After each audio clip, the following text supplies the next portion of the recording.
பொருள் ஆண்டாள் ஆயர் பாடியில் உள்ள சிறுமிகளை பார்த்து நாம் இந்த உலகில் இருந்து வீடுபட்டு அந்த பரந்தாமனின் திருவடிகளை அடைய வழி செய்யும் பாவை நோன்பு விரத முறைகளை கேளுங்கள்.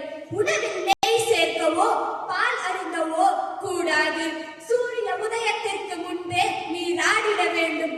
கண்ணில் மை தீட்டக்கூடாது. கூந்தலில் மலர் சூட்டக்கூடாது.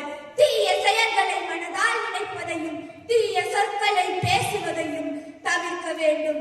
பிறரை பற்றி கோபம் சொல்லக்கூடாது.